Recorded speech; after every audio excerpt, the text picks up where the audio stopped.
It looks like it's time for a new event. Actually, two new events. We have a Deck of Fate. We have a Prism Shard event. We got to look at what these things are and if they're worth it today in this video. Welcome to Pulse Glazer's YouTube Snap Judgments. If you are a Raid Shadow Legends fan, hit that sub, leave a like, leave a comment. We are new at this Raid Shadow Legends game, and we can use your support. We don't have a promo code for you to start the game yet. We're having our own build, and I'm telling you, the one we're building is meant to be like the ultimate start to Boss Clan Boss, so that you can get the most rewards as soon as possible from this game. Let's go talk about the Deck of Fate. So we are going to get Basim as our guaranteed champion. This is our second guaranteed event. I guess technically third, right? Because we had the login for Ezio, and then we had Cassandra as a fusion. By the way, everyone says Cassandra's bad. I've actually had a really good time with Cassandra. I think she's very solid. She does a lot of damage. She reduces turn meter. Good champion. Not great. She'd need a little AoE to be great, or a little more damage, but she's a much better champion for a progression champion than you would think, based on the reviews of her. We are going to be able to get Basim as a guarantee here for a Deck of Fate. Decks of Fate are straight up expensive. You need 40,000 points in order to get them just by playing regularly. If you use a ton of energy getting gear, getting equipment, you're probably going to get like 4,000. That means you need to get like 36,000 from your soul stones. That is going to be rough to do. We are going to summon from soul stones. We're going to get artifacts and accessories to do it. This Deck of Fate is live right now, and I'm telling you, I'll pop up a couple because why the hell not? But I'm not getting anything out of this. I don't think you should try to be getting anything out of this. This is, I'm telling you immediately, a trap. How do I know that? I don't have him built. I don't. I'm not going to pretend I have him built. But I'm not doing it for this obvious reason. But I think no one should do this because, well, I have Basim, and I've tested him. I've seen him around. He's just a good champion. He's like a very good champion, a decent champion, but he doesn't give you anything you can't get elsewhere. So we have Basim ibn Ishak. Basim, I've heard it pronounced Ibn Ishak. So his A1 is a 2 times hitter. 50% chance of a weaken for 2 turns. If champions under Veil or Perfect Veil, it's a 100% chance of a weaken. Weaken is good. It's going to be more damage, right? Fine.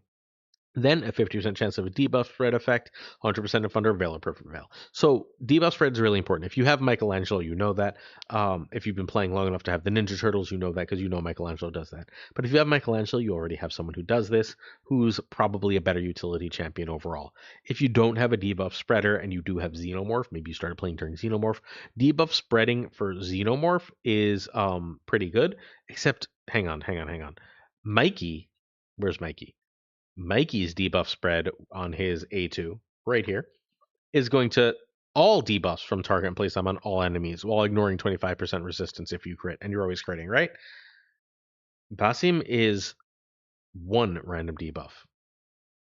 That's lame. That's just lame. You're probably putting the weaken at this point.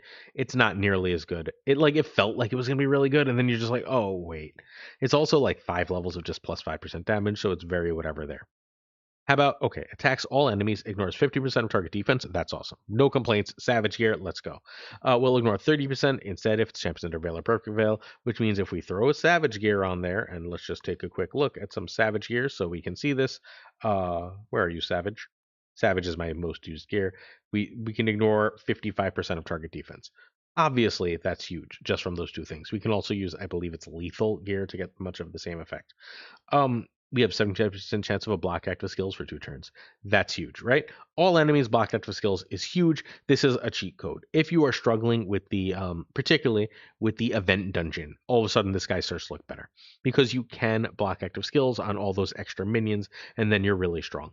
You're gonna get a block debuffs if this champ. This is gonna ignore block debuffs if you're under Veil or Perfect Veil. Great, we can get that up to 100% and a 3 turn. 2 out of every 3 turns has no active skills. That is his best skill. A lot of people are, however, going to say it's this one.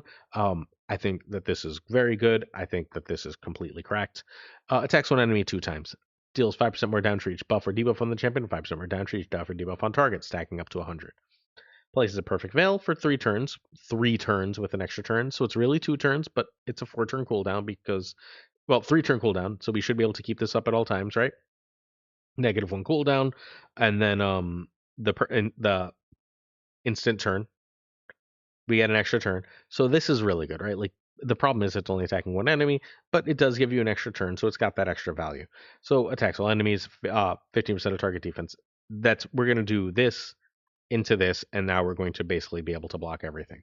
That is his use. If that sounds good to you, if that sounds like content you need, that's going to be great. However, most early game and mid game players are trying to get through the dungeons and through the clan bosses. This doesn't really do anything to the dungeons or the clan bosses, friends.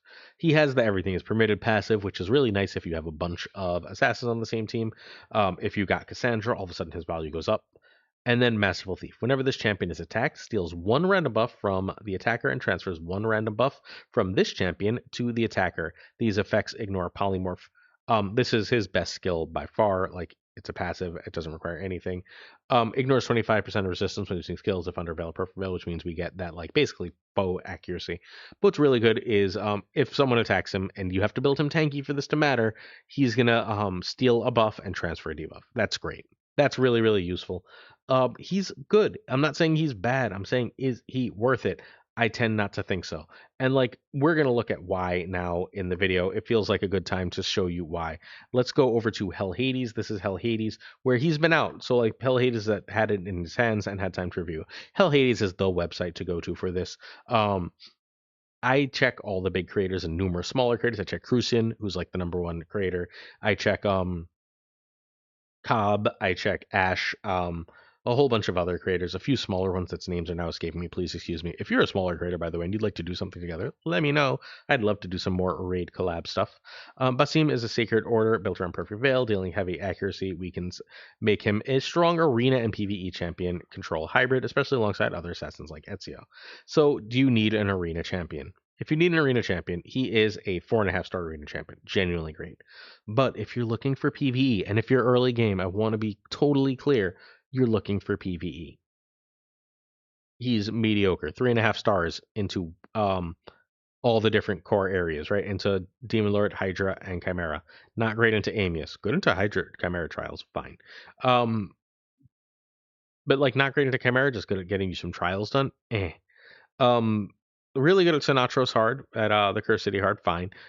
Waves, good into Fire Knight, Dragon, Ice Golem, but not great, right? Like 4 stars. We're looking for 5 star champions when we're going to be spending our resources. We're looking to get OP broken stuff. We want to get the next Armands when we're using our resources in this way. And that's just not Basim. That's just not him. He's good in a lot of areas and he's great in arena. So if you're desperate for arena and you are already clearing all of these, right? If you're already way ahead, fine. But outside of that, eh. Just eh. He's strong, legendary, godlike, weak, rating very weak on the everything's permitted. He's just sort of an existent champion. If you do decide to get him, um, you're gonna have to then later because there will be an event for this guaranteed, right? Probably the Champion's Path, if we're going to be honest, that we know is coming at the end of the week for the fusion. We're going to be able to get a Awakened Soul. If you get Crushing Rend on him, all of a sudden he's going to deal enough damage, right? If not, you're doing Nature's Wrath, which is going to give him the strong version of the debuffs he gets. Fine, fine, fine, fine. We don't worry about those if we're as early game players. We're probably, if you're using PvP, you want Lethal, Savage, Merciless, Stone Skin. I mean, come on. Like Lethal, Savage, Merciless, Stone Skin. He's taking some of your best gear in the game in order to really build. If you're doing PvE, you can do Savage and Cruel and be fine. I think that he probably wants something that helps him with survivability though, because his debuff is so strong. But like, what do I know? Good. He comes with his own veil, so you don't have to overdo the perception. Lethal, Savage, Cruel, Merciless. He deals damage. Only one AoE attack on that damage though, so meh. Just crazy new champs. Gotta love thumbnails. But yeah, I'm off him. All right, the other champion you're gonna be able to get from the new Prism Shard is Edward Kenway, and the 2 feature champions are gonna be Edward Kenway and Aislinn the Stalwart. So Edward Kenway is the coolest character in the Assassin's Creed mythos. So we'll look at him in game 2, but like I want to look at his ratings here. He's just a 4 star champion. All right, hang on. Ready? He's great. Sick into waves and into Fire Knight normal and into Iron Twins. I guess if you really need Iron Twins help or Dark Fae help, you can go for him. But right now, I think that he's really good in arena. Like almost all the assassins are good in arena, which makes a lot of sense considering they're assassins. But like this isn't really better than our previous champion, right? And we're less guaranteed to get him. However, Prism Shards are the most curated list. You always only get either epics or legendaries, and within 20, I believe 20 at this time. Edward Kenway is and Aislinn the Stalwart are the headline champions. We summon a champion. It's not going to say here. It said somewhere I saw it. There's a pity timer of either I want to say 20 pulls here. If you go 20 pulls, you're guaranteed a legendary. I don't think that legendary is guaranteed to be Edward though. Someone's going to have to correct me if I'm wrong, but I'm pretty sure it's not guaranteed to be Edward. But you're guaranteed a legendary, which means that this is always one of the better events, right? Even if you just do whatever event gives you the free pull and you like buy a couple pulls, I almost always throw a couple pulls at this just because getting the like highest value epics in the game, because it's always the really high value epics, that's where to go. Like I'm just praying that Endala is in here so I can finally fuse my Lady Mikage and we can go to town with Lady Mikage. I'm uh one epic away from Lady Mikage. I just need it to show up in something or just be a random pull for me. And it's not Endala, it's whatever. I think it's an L. Whatever. I sold the stupid thing when sold it. I used it as a chicken early game when I didn't know what I was doing. What a damn shame. I would have Mikage right now really pushing my account forward. But whatever, that's not what we're here to talk about. So Edward Kenway is pretty solid here. I guess we can just read his skills here. So attack one enemy 3 times. That's why I go into Fire Knight. 75% of turn meter by 15 each time, which is really solid. It's going to go to 25% if under a Veil or Perfect Veil. Fairly similar to Cassandra if you have Cassandra, same concept. Reducing turn meter is one of the ways you beat Fire Knight normal. Fire Knight hard, you're going to need freeze, so only useful for the normal. But Fire Knight can be hard, so good. Attacks all enemies 2 times. Love it. First hit steals all buffs and decreases turn meter 20%. Can't be resisted if Veil or Perfect Veil. Second hit, sleep for 1 turn. Ignores block debuffs if attack is critical. Obviously, you build with 100 crit rate. Can't be resisted if you get it. Sleep is really strong, right? This is really good for arena. It lets you take things down. It's really good for waves. It's not really good for bosses. It's not really good for the content we're probably having trouble with as early game players. Attacks one enemy before attacking, places a veil on this champion as well as any other assassins on the team for 2 turns. So he's your assassin synergy guy. Ignores shield, stones can block damage, places a block revive debuff if the target is killed. Look, on a 3 turn, that's good, right? You're going to get the Veil for 2 turns on a 3 turn cooldown. That's nice. The downside to this, straight up, is ignoring shield, stone skin, and block damage. That's really useful for arena, but not really useful for anything else. And it's a 1 enemy attack again. Then we have everything is permitted, the same passive that they all have. And then each hit inflicted by champion, 50% of 100% ensnare on the target. Fine. Ensnare just basically slows them down a little bit. Whenever champion kills an enemy, place 100% ensnare on all other enemies for 2 turns to decrease their turn meter by 20. These effects can't be resisted if Veil or Perfect Veil. 20 more damage against targets under ensnare. So he's going to do better damage because of the passive, but it's like mid. I just don't think Edward Kenway is that great. I want him to be that great, but he's not Bayek. I don't think he's even Basim. He's good. I just don't think he's great. Sorry. I think Basim is better, although the Deck of Fate is so much more expensive that I don't think it's worth it. From there, we have Aislinn the Stalwart, and he might be worth going for. Aislinn the Stalwart looks really good. He's a faction unity though, so if you don't have any other banner lords, he could be a little bit worse. But he is amazing into Demon Lord. 5 stars into Demon Lord means we're paying attention. Even if that's the only real 5 stars. However, we also have 5 cards into Scarab King, which is like my personal hardest Doom Tower boss.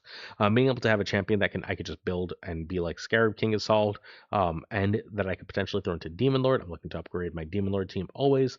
Then we're good to go.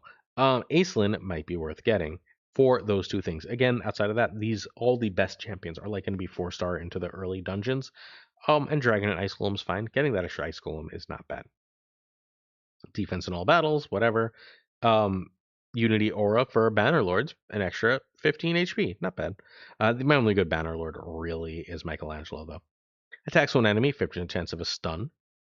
Will ignore 25% of resistance if champion's under a shield. So if you can get him under a shield, I have Valkyrie, right? Great. He's going to do a stun. Love it. Heals all allies by the value of all shields on all allies. Love it. Removes all shields from all allies and attacks all enemies. Damage dealt by attack is equal to 12 allies shields, but can't exceed 1,000% of the defense, which means we can go 999% of the champion's defense. That's nasty. That's a big heal that we can turn our shields into a nuke. Yeah, let's do it. Then we've got a shield equal to 30% of HP, and this is obviously a champion that we're building for HP, right? 30% of HP on all allies for 2 turns, and a 50% ally protection on all allies except this champion for 2 turns. So everyone's shielded, a nice 3-turn shield for 2 turns. Love it. And then all allies under shield buffs receive 10% less damage. Again, great. Multiple champions, only one does this. I don't know why this is a faction unity, because this doesn't super care outside of that one passive. But yeah, Aislinn is great. I personally think if you're going to go for either of these, let's head back over to Raid itself. Let's head back over to Raid Shadow Legends. If you're going to go for either, I really, as much as I think Basim is probably better than Edward, you should not go. You should be going for a Basim. And remember that Deck of Fate, right?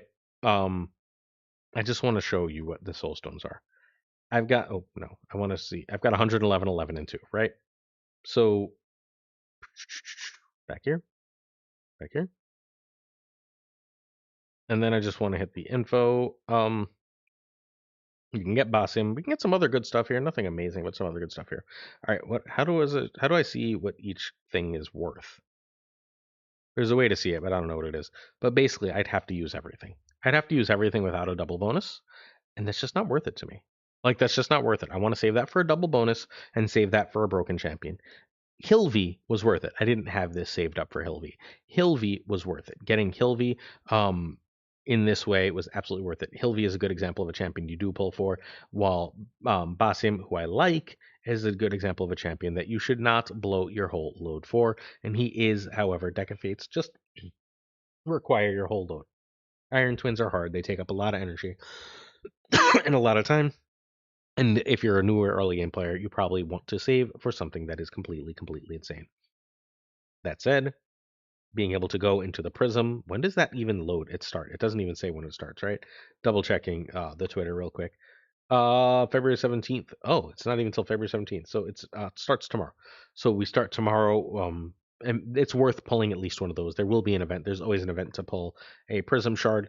To get a prism shard, it'll appear right here. So pull a prism shard, and then you should be good to go that way.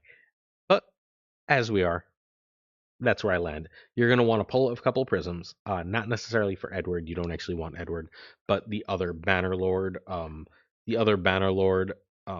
blah, Aislinn is probably worth it for most players. While actually Aislinn might not be worth it for me because I have Valkyrie. Aislinn puts shields and then removes them. You really only need one, and Valkyrie's whole jam is that she's a big shield that gives counterattack, right? And that's based on her defense. So that shield is probably better. But like, look. At the end of the day, because prism shards have such high value, again, you're going to get high value epics out of them. It seems like they always have some of the best epics in the game. You're going to get stuff like Deacon Armstrong. You're going to get stuff like Geomancer. You're going to get stuff like a Kemptum. It wouldn't shock me if we got Seer. The best epics in the game are often in these. So these are account changing epics, even if you don't get the legendary, and you get legendary sacred shard odds out of it. So at the end of the day, I think it's worth it, even if you don't necessarily want Edward to go that way. If you're willing to spend a couple bucks, I think it's the best pull event they do outside of fusions. It goes fusion and then these prism shard events, and then I think the double events are just kind of traps. That's where I land on these. Hopefully, you found that interesting, illuminating, and useful for you. Thanks for watching. I'll see you tomorrow for another raid video. We also got our Hearthstone video tomorrow. Sub, keep it here. Peace.